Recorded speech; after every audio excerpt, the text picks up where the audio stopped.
그 이유가 뭐냐 하면은 그럼 얘 같은 결혼 좀 적어주실래요?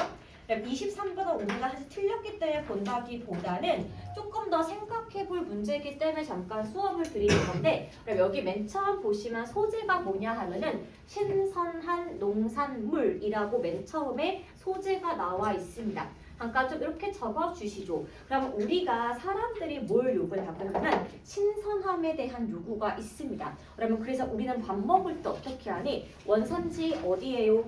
생산 일자 어디예요? 농장 어디 전부 다 따진단 말이에요. 그래서 미국 슈퍼에서 팔리는 신선 제품들 같은 경우에는 얘네가 보통 어떻게 온다? 1500마일을 이주해서 온다라고 했습니다. 그런데 얘네가 비행기를 타고 휙휙 이동을 하기 때문에 동시에 무엇을 만든다? 카본 이미션이니까 CO2 방출을 하면서 온다 이것입니다. 그럼 한국 같은 경우는 나라가 조그마니까 로켓 배송할 때 보통 뭘로 가니?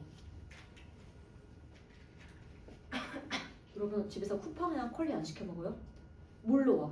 택배가 뭘로 와? 트럭으로 오죠. 트럭으로요. 그쵸 여러분? 아침에 기사님이 갖다 주는 거잖아. 근데 미국 같은 경우는 땅이 너무 넓다 보니까 물류 운송할 때 트럭이 아니라 비행기로 운송한다고요. 그래서 미국 내에서 가장 물가가 비싼 주 나라는 알래스카입니다. 그 이유가 미국 본토에서 비행기로 전부 드랍시키기 때문에 알래스카에서 우유가 조그만 거 한 팩에 4달러 이상이에요.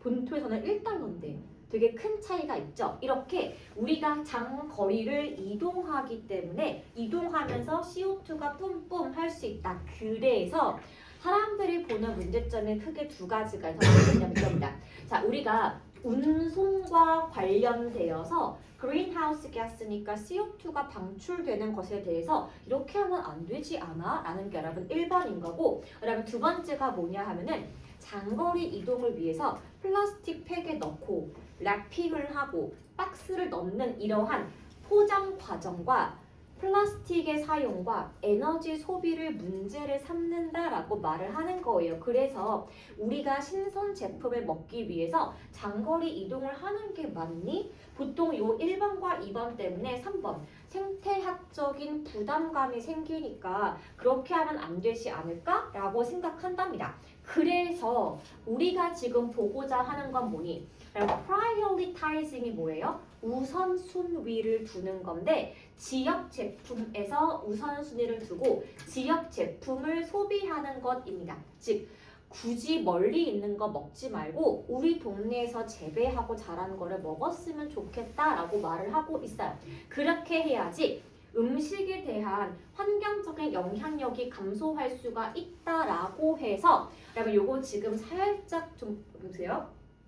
옛날 같은 경우에는 신선 제품이 이동 거리가 많이 걸리기 때문에 지역 제품을 소비해 주세요가 그냥 정답이 3번이었었는데 그러면 요즘은 그거에서 플러스 알파가 있습니다. 그러면 제가 예시를 들어볼게요. 자, 그러면 한국에 토마토가 있어요. 국산입니다. 짱 신선해요. 그리고요, 저기 멀리 멕시코에서 수입한 토마토가 있습니다. 그럼 여러분 보세요. 국산 토마토와 멕시코산 토마토 사이의 가장 큰 사이가 뭐냐? 두 개 중에 누가 CO2를 많이 방출했죠? 여러분 둘 중에 먼저 CO2 많이 방출한 게 누구예요? 말 안 하고 답을 피하실 거예요. 여러분 정답은 왼쪽에 국산 토마토입니다. 그러면 왜 그럴까라는 거지. 여러분 한국은 토마토 기르기에 적합하지가 않은 기후라서 우리가 어디에서 짓는다?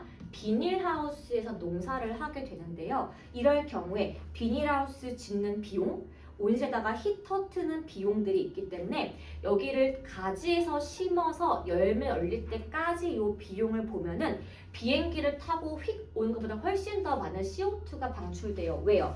멕시코는 그냥 길거리에서 키우거든요. 그래서 중요한 건 뭐다? 이동 거리뿐만 아니라 이 아이를 생산 과정에서 CO2가 얼만큼 방출되었냐까지도 보는 게 요즘 시점이기 때문에 요거는 옛날 관점의 질문이 되는 거고 요즘은 이동 거리뿐만 아니라 키우는 비용까지 플러스 알파로 보는 것이 맞다. 요거 하나만 여러분 좀 정리 좀 해주세요. 왜냐하면은 요게 여러분 작년, 재작년 되게 많이 나왔던 지문이기 때문에 잠깐 설명을 드렸고, 그다음에 26번 잠깐만 가볼게요. 그다음에 이 여자분 되게 예쁘지 않아요? 이름이 헤이디 라마인데 여러분 이 친구 되게 독특한 분입니다. 겁나 예쁘고 헐리우드 여배우인데 천재야. 그래서 여배우이자 발명가이신 분인데 여러분 이 여성분이 지금 만든 게 뭐라고요? 우리 모두가 쓰고 있는 블루투스 기능을 처음으로 발명하신 분이고, 아쉽게도 특허를 갖지 못했지만 여러분 이분 덕분에 우리가 지금 이렇게 무선 이어폰을 끼고 말할 수가 있게 되었다라고 보시면 되겠습니다. 그래서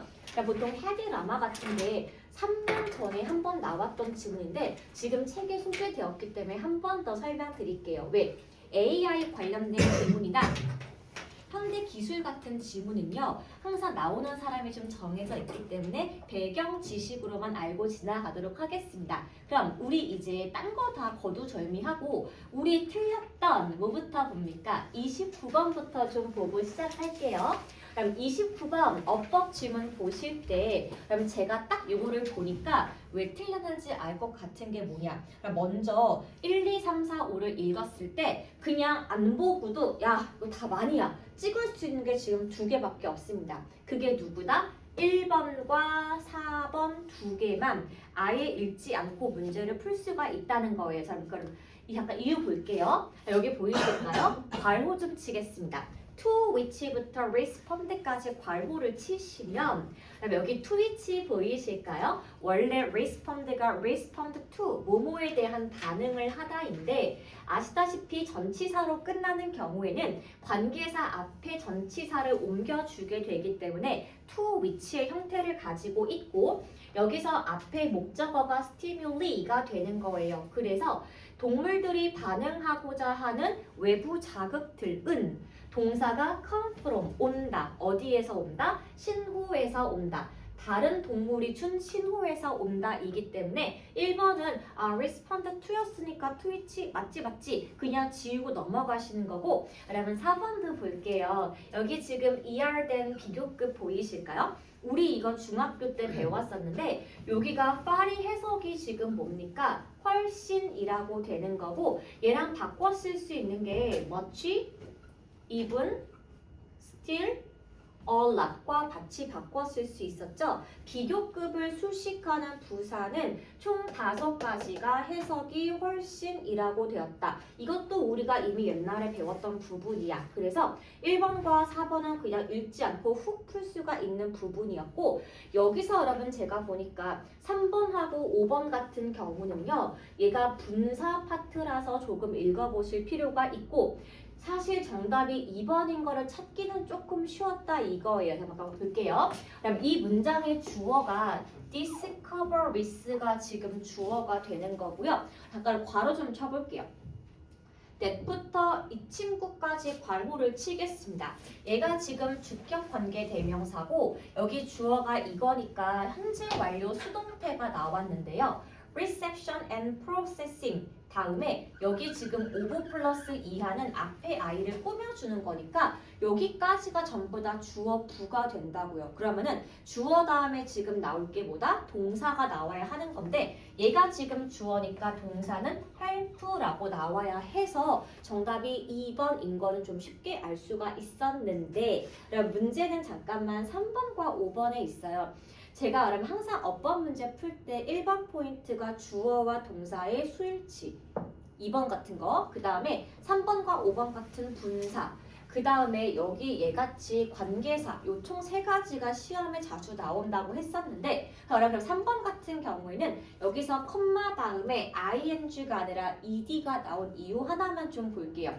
자, 신호들은 눈에 띄는 행동 패턴을 보이는데 그 신호가 눈에 띄는 행동 패턴과 어떤 구조를 어떻게 했더라? 연결시킨 2가지가 결합된 상태예요. 여기서는 위치하고 뭐가 빠져있다? R이 지금 생략되어 있는 모습이니까 3번은 괜찮습니다. 그래서 내가 보이는 동물들의 눈에 보이는 신호는 plums, 깃털을 확 흔들거나 crest, 닭의 뼈, 부리의 벼슬 흔들고 있는 그 모양새를 가지고 있고 혹은 발톱 같은 것도 되겠네요. 그 다음에 그럼 5번 좀 볼게요.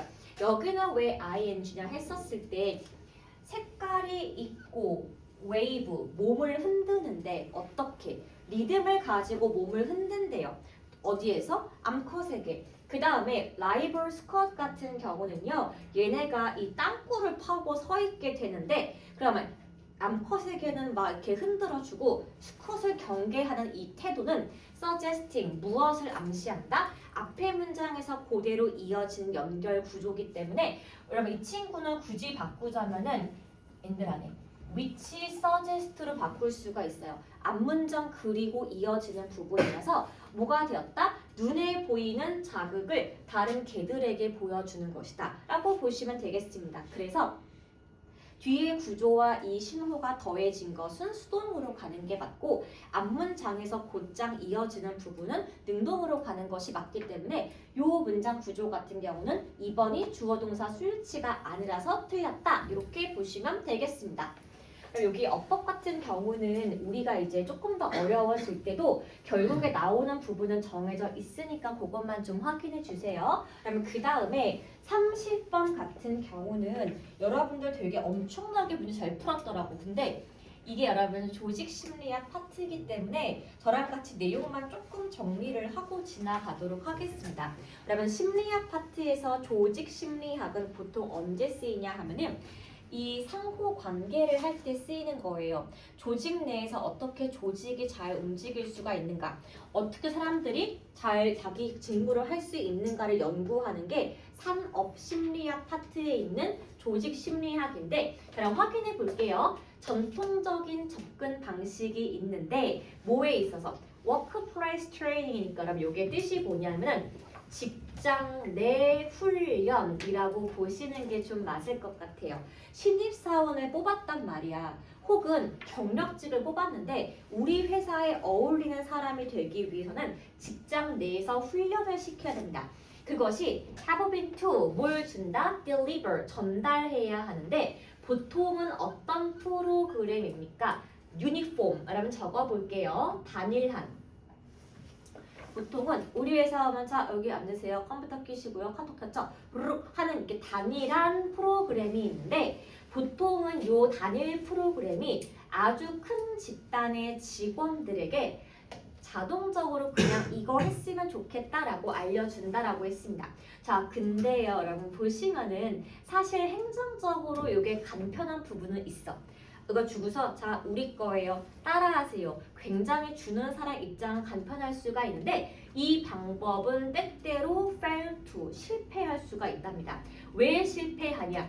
각 개인적인 요 직원들의 다양한 학습 스타일을 무시할 수가 있어. 이런 거지. 이 사람은 일 잘하는데 약간 좀 서툴어. 그래서 대인 관계 못하는 거 가서 물어본 거야. 눈 똑바로 보고 해주세요. 그럼 약간 당황해가지고 네. 그러면 싫어하지 않겠어요? 그쵸? 또 누구는요 직접 말을 듣고 싶어. 근데 계속 카톡을 보내는 거야. 하세요. 그게 안 맞을 수가 있기 때문에 개인의 각각의 독특한 학습 스타일을 무시하고 일괄적으로 하나의 틀을 준다는 것은 굉장히 학습을 못할 수 있게 실패할 수가 있어. 그래서 뭐가 필요하다? 각각 다른 학습 스타일을 무시했고 이 사람들의 사전 지식을 무시했고 이 사람들의 특별한 발달 필요성을 무시했기 때문에 일괄적인 직원 교육은 좋지가 않다라고 맨 처음에 도입부에서 말을 하고 있습니다. 그래서 일괄적인 직업 교육 말고 어떻게 했으면 좋겠냐? 최근에 조직 심리학의 연구는 that 이하를 제시했다라고 했습니다. 여러분 그게 뭐죠? 바로 이거예요. 이렇게 잠깐만 괄호 좀 쳐볼게요. personalize예요. 자, 개인화된 학습 방법을 제공하는 겁니다. 자, 이것이 yield, 생산할 수가 있는데 유의미하게 더 좋은 결과를 가지고 올 수가 있는 거야. 즉, 직접 대면 좋아하는 친구에게는 직접 가서 얘기해 주는 거고 사람 싫어요 하고 뭐 해준다? 카톡만 보내면 되는 거고 혹은 저 문자 안 봐요. 뭐 한다? 전화할 수도 있는 거야. 그래가지고 각 개인에게 맞는 방식대로 한 명에 맞춤화된 직원 교육을 시켜주는 것이 포인트예요. 그렇다면 이 조직 같은 경우는 무엇을 만들면 된다? 커스터마이즈, 고객 맞춤에 개인에게 맞춘 학습 시퀀스 과정을 주면 되는데 이 학습 과정은 어떻습니까? 동사가 address가 다루다예요. 뭘 다룰 수가 있다? 특정한 스킬의 갭 차이를 다룰 수가 있습니다. 자, 뭘 함으로써? 이 사람들이 existing, 현재 가지고 있는 기술을 평가함으로써 그리고 이 직업에 대한 열정 정도를 평가하기 때문에 맞춤화된 조직의 필요성 플러스 알파로 또 뭐가 있답니까? 현대적인 학습 기술은 enable, 자 무엇을 가능하게 하다? 직원들이 progress, 진보할 수가 있게 도와준다라고 했습니다. 뭐에 대해서? 자신만의 pace, 속도에 따라서 천천히 배울 수 있도록 도와준다라고 했죠. 자, 이렇게 되면은 re-exam, 다시 한번 검토해서 자신에게 어려운 개념을 확인해 볼 수도 있고요. 그리고 즉각적으로 새로운 지식을 어떤 맥락에서, 실험적인 맥락에서 금방 파악할 수가 있기 때문에 개별 맞춤 직업 교육의 필요성을 지금 강조하고 있습니다. 그러면은 우리 조직 같은 경우에 이렇게 개인적인 접근을 채택하는 조직들은 뭘 보고 했냐? 유의미하게 어떤 결과가 있다? 여러분 higher than, 비교급인 거 보이시죠? 요 문장이 지금 여기서부터 여기까지 1, 2, 3, 4, 5 다섯 문장이 지금 한 줄로 되어 있습니다. 그래서 이렇게 개별화 맞춤된 시스템을 채택한 조직들은 뭐라고 보고했다? 훨씬 더 잘 됐다라고 했는데 첫 번째가 뭐냐 하면은 각각 개인이 갖고 있는 지식 보유의 양 혹은 개선된 작업 속도 그리고 더 나아진 직원 만족도 등을 체험할 수가 있었다고 했습니다. Then 누구보다 those 어떤 사람들입니까? 유지한다. 딱 하나의 모든 이에게 적합한 한 가지 모델을 일괄적으로 주는 것보다는 직원 만족, 향상 능력, 그 다음에 지식 보유량도 훨씬 늘 수가 있었기 때문에 개별 맞춤 시스템의 장점을 설명하고 있고요.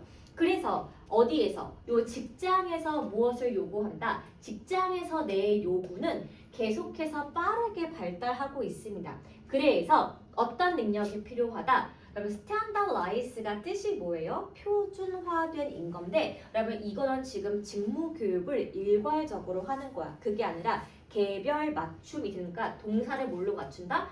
이게 아니라 맞추다가 들어가는 게 맞는데 그럼 여러분 어떤 게 좋겠냐 여러분 적어보겠습니다. 자, 전문적으로 각각의 발달 과정에 맞추다를 적어볼게요. 1번 테일러가 있습니다. 그럼 테일러가 무슨 뜻이냐? 꼭 맞게 재단하다예요. 그럼 적어볼게요. 2번 튠, 주변과 조화를 맞추다가 돼요. 그러면 세 번째 적어볼게요. personalize, 개인화시키다. 즉 여기 들어갈 수 있는 표준화하다는 1번과 2번과 3번처럼 개인의 맞춤으로 바꿔주는 게 맞기 때문에 들어갈 수 있는 여러분 여기 단어 군 좀 필기를 해주겠습니다.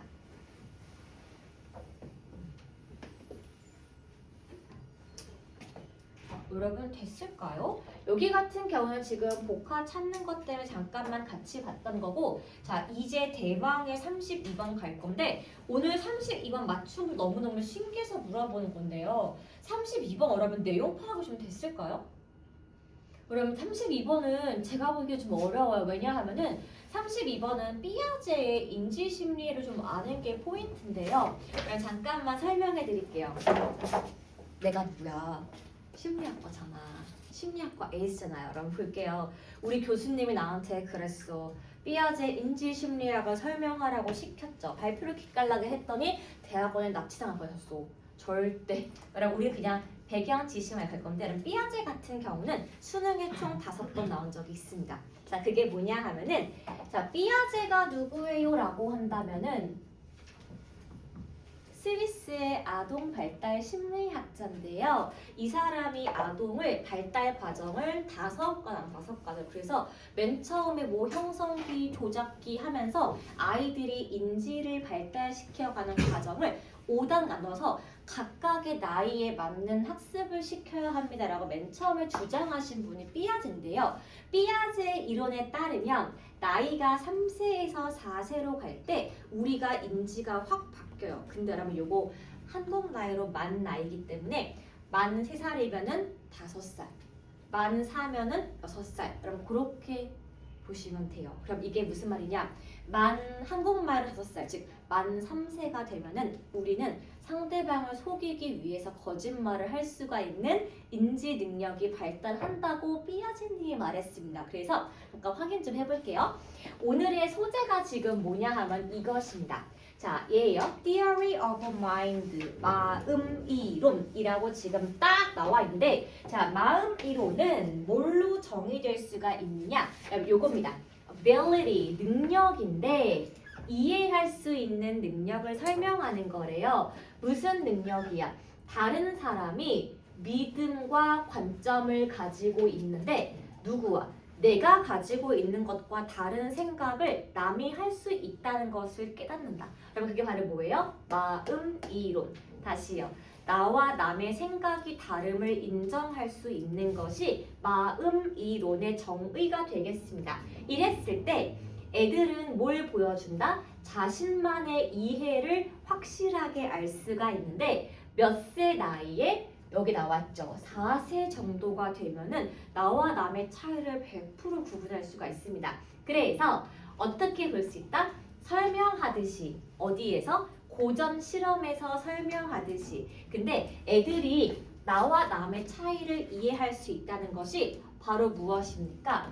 잘못된 믿음에 근거할 수가 있다라는 거예요. 그래서 지금 보면은 4세 정도가 되면 남을 이해할 수가 있는데 잘못된 믿음이 뭔지를 구분할 수가 있다라고 맨 처음에 도입부에 나오게 됩니다. 얘가 도입이에요. 자, 그럼 그 다음에 이제 요 클래식한 고전 실험의 내용이 실험 방식이 전개 부분에 나오게 되는데요. 자, 이제 볼게요. 고전 실험에서 애들은 인형을 갖고 봤다? 근데 그 인형이 뭐야? 인형 이름은 셀리예요. 근데 셀리가 뭐 하는 걸 봤냐 하면은 옷장에다가 돌멩이를 하나 숨기고 있는 걸 봤습니다. 그러고서 뭐 하기 전에? 방 나가기 전에 옷장에 돌멩이를 쓱 숨기는 인형극을 보게 한 거야. 자, 그 다음에 뭐 했냐? 그 아이가 셀리가 나간 다음에 이번에는 N이라는 인형이 들어와가지고 그 돌을 어디다가 옮겼다? 서랍장에 훅 옮겨버렸대요. 즉 여기 옷장에 있다가 어디로 바뀐 거야? 서랍으로 지금 위치가 이동한 거 보이실 겁니다. 그런 다음에 그러면 여기를 보세요. 질문을 받았대요. 누가? 셀리가 어디에서 돌멩이를 찾을 것 같아 애기들아? 라고 질문을 받았을 때 아직 멍충멍충한 3살짜리 애들은 뭐라고 말하냐 하면은 이렇게 말합니다. 이거요. drawer. 여기요. 라고 말한대.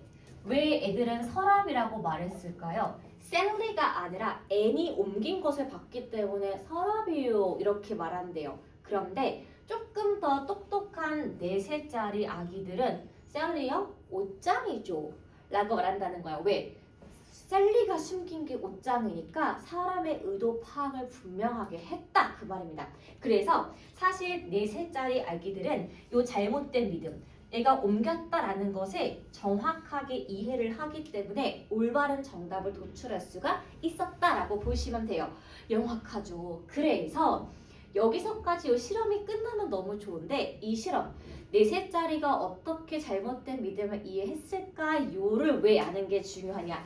요 나이 때부터 이제 엄마나 아빠를 속일 수가 있기 때문에 그렇습니다. 자, 그럼 가볼게요.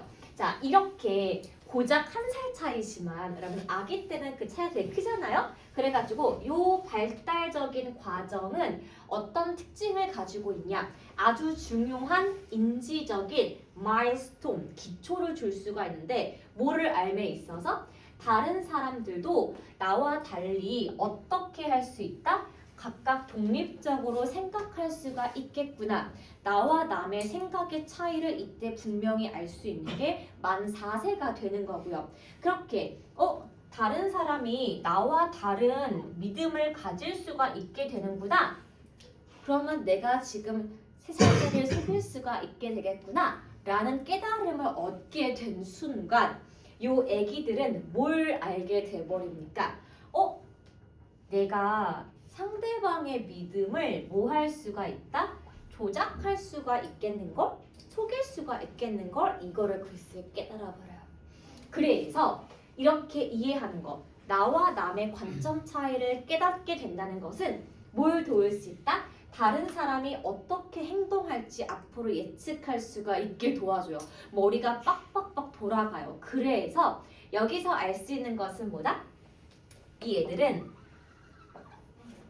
나와 남의 차이를 인지했기 때문에 뭘 할 수 있다고요? 타인의 행동을 조종할 수가 있게 됩니다. 뭘 함으로써? 거짓말을 함으로써. 그래서 reflect, 뭘 반영한다? 이것은 더 깊은 의미의 인식이 있음을 알 수가 있대요.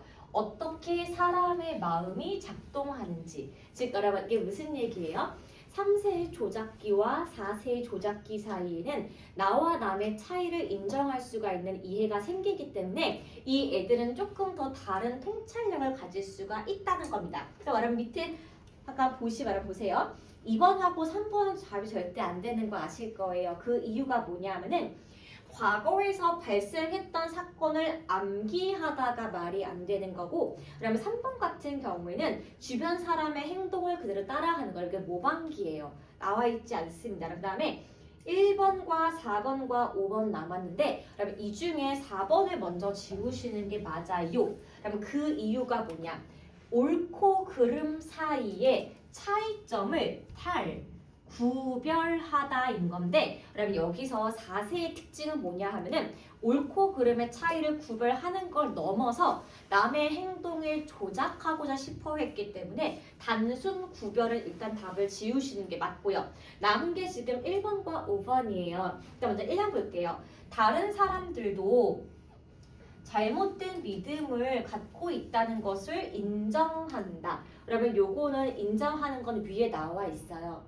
그런데 인정하게 됐기 때문에 이 친구들이 다음 행동으로 간다는 말이 빠져있기 때문에 1번은 답이 될 수가 없습니다. 그럼 왜 정답이 5번이냐? 그럼 deceive가 동사로 속이다예요. 누구를 속인다? 다른 사람의 믿음을 조작함으로써 속일 수가 있다라는 거예요. 여러분 그래서 되게 웃긴 얘기 해드릴게요. 우리 옆집에 아기가 있는데 걔가 9살이야. 누나야. 남동생이 6살이야. 애기지. 어느 남동생이 크리스마스 날 우리 엄마 아빠가 크리스마스라고 5만 원을 준 거야. 근데 바보예요. 누나도 줬어야지. 누나가 보고 있는데 애기한테 노아 너무 귀여워 하고 5만 원을 준 거야. 그걸 보고 누나가 뒷박친 거예요. 집에 갔어. 얘가 노아야? 이렇게 말하는 거지. 노아야, 내가 크리스마스 양말이 있어. 이거 넣으면 너 선물 받는 거 알지? 그러니까 진짜? 응. 근데 이거 5만 원이야. 한 거야. 노아가 진짜? 5만 원? 누나 줄게 했어. 옆에서 엄마, 아빠, 할머니가 노아야 나라면 그거 안 바꿀 텐데 5만 원이면 좋지 않아 하니까는 누나가 뭐라고 했는 줄 알아요? 이 양말은 하나밖에 없는 거야. 여기에는 곧 올 선물 담겨 있어. 너 이거 없으면 못 받아. 갑자기 애가 노아가 누나 나 그거 줘 하고 5만 원 하고 바꾼 거예요. 글쎄. 그럼 이게 뭐예요? 노아는 지금 6살이지만 만 4세가 아직 안 된 애기야. 그래서 누나한테 눈 뜨고 돈을 뜯겼다 이 말입니다. 자, 우리 둘째들은 그런 경험 있지 않을까요? 위에 애들이 조금 더 나이가 있으니까 속인단 말이야. 그러면은 그런가? 하고 갖고 있는 믿음을 흔드는 거야. 누가? 더 나이가 많은 사람이. 그래서 애들은 그거를 못 보고 지나갈 수가 있다라는 말을 하고 있습니다. 자, 여러분 이제 노트 좀 적어볼게요. 오답 노트 여러분 좀 시작하겠습니다. 자, 그럼 요거 여러분 무슨 말인지 아시겠죠? 다른 사람의 믿음을 조종하고자 하는 것이 이 아이들의 특징이 되기 때문에 저랑 좀 같이 보고 시작할게요. 먼저 여러분 요 글의 소재 잡기는 뭘 쓰면 됩니까? 여러분 이거예요. Theory of Mind, 마음 이론이 오늘의 소재가 되겠습니다. 그럼 어휘 어법은 좀 나중에 볼게요. 자, 그럼 그 다음에 글의 흐름 분석 보이시죠? 그럼 우리 한번 정리 좀 해보겠습니다. 글의 흐름 분석 맨 처음에 도입부에 지금 처음에 나오는 설명이 무엇입니까? 우리는 마음 이론을 알 필요가 있는데 마음 이론의 정의가 뭐예요? 타인의 믿음과 관점이 나와 다를 수 있다는 것을 깨닫는 것이 마음 이론이라고 합니다. 그래서 이게 맨 처음에 포인트가 되는 거고 보통 이 마음 이론을 우리가 정의할 수가 있는 경우는 4세부터 그것이 가능하다라고 한번 적어 볼게요. 그래서 어째서 4세부터 이것이 가능한지를 우리가 고전 실험 내용을 통해서 알 수가 있습니다. 그럼 전개 파트 가볼게요. 여기서 맨 처음에 고전적인 실험을 한번 설명해 보도록 하겠습니다. 그러면은 고전 실험 내용은 무엇입니까? 잠깐만요. 자, 고전 실험이라고 해보겠습니다. 이게 어떤 내용이었니? 좀 정리를 해볼게요. 자, 셀리라는 인형이 돌멩이를 숨겼는데 옷장에 숨겼죠. 자, 그래서 이제 앤이라는 인형이 옷장 속에 있던 돌멩이를 어디다가 숨겼다? 서랍에다가 숨겼습니다. 이렇게 실험을 했었을 때 어떤 포인트가 있었냐 하면은 3세와 4세에게 물어봤대요. 3세는 누가? 셀리가 어디에서 돌을 찾을까라고 했더니 마지막에 봤던 서랍이라고 설명을 하는데 마음 이론이 정립된 4세 같은 경우는 셀리가 어디서 찾을까라고 했더니 원래 셀리 본인이 숨겼던 옷장이라고 정확하게 설명할 수가 있었다라고 하는 거예요. 그러면은 우리가 여기 고전 실험 누가 어디다가 숨겼을까? 요거를 안다는 것은 결국에 무엇을 설명하는 거다? 우리가 인지가 발달할 수가 있는 거예요. 인지의 요 발달은 우리 각각이 어떤 것? 인디펜던트, 독립적인 생각을 할 수가 있다는 것을 알려주는 것이 인지 발달, 마음 이론의 정의가 되겠습니다. 그래서 왜 이것이 중요하냐? 독립적인 생각이 할 수가 있다는 것은 다른 사람의 믿음을 조작할 수 있다는 것도 깨닫게 되는 시기이기 때문에 그렇습니다. 자, 그러면 여러분 이게 전개 파트예요. 그럼 마지막 결론 파트는 우리가 뭘 적어주면 되는 거죠? 자, 이렇게 되면은 요 이해는 첫 번째, 믿음 조작도 할 수 있을 뿐더러 두 번째, 타인의 행동을 예측할 수 있는 능력은 만 4세 이후로 형성된다라는 것을 알 수가 있고요. 이렇게 아이들의 행동을 관찰함으로써 우리가 알 수 있는 것은 바로 무엇이다? 아, 애들이 이제 남을 속이기 시작하는구나 라는 통찰력을 얻을 수가 있대요. 이제 거짓말하는 시기가 온다. 그렇게 이해를 하시면 되겠습니다.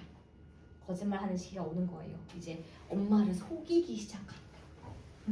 그게 바로 만 4세 정도가 되는 거고 도입 전개 결론으로 한 번 더 확인해 주세요. 자, 맨 처음에 뭐라고요? 마음 이론. 나와 남의 타인의 의견 차이를 인정하는 것에서 시작해서 요 실험 내용을 통해서 다른 사람의 믿음을 바꾸고 행동을 예측할 수 있다까지도 알 수 있겠네요. 그럼 적었을까? 그럼 좀 지우고 넘어갈게요. 그럼 네 번째 보겠습니다. 그럼 네 번째 스텝 4 같은 경우에는 어떤 걸 좀 적었으면 좋겠냐 하면 여러분 얘를 좀 적었으면 좋겠어요. 여기가 정답으로 가는 문장이었으니까 여러분 얘를 좀 적어 보도록 할게요. 얘가 여러분 정답으로 가는 문장이었다라고 제가 지금 설명드렸잖아요. 그럼 요거 영어를 한번 책을 보고 적으시고 저랑 좀 해석을 줘보겠습니다. 자, 현실과 다른 믿음을 다른 사람들이 가진다는 것을 깨달아서가 여기 첫 번째 문장이 되겠고요. 아이들은 이 믿음이 조작될 수 있다는 것을 이해하게 된다 라고 여러분 적어 보겠습니다. 이게 여러분 스텝 4에 나오는 여기서부터 여기까지고 뜻은 좀 적어줄 것 같아요. 그럼 여러분 핵심 내용의 스텝 5는 뭐냐 하면은 우리가 보통 뭐라고 쓰면 됩니까? 마음 이론을 통해서 우리는 남을 속이는 인지 과정이 몇 세에 시작하는지를 알 수가 있죠.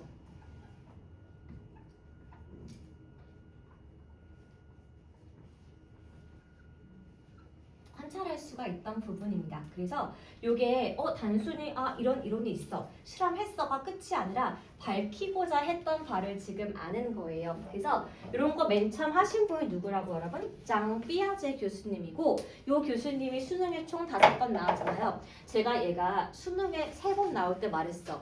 한 번 더 나올 것 같아.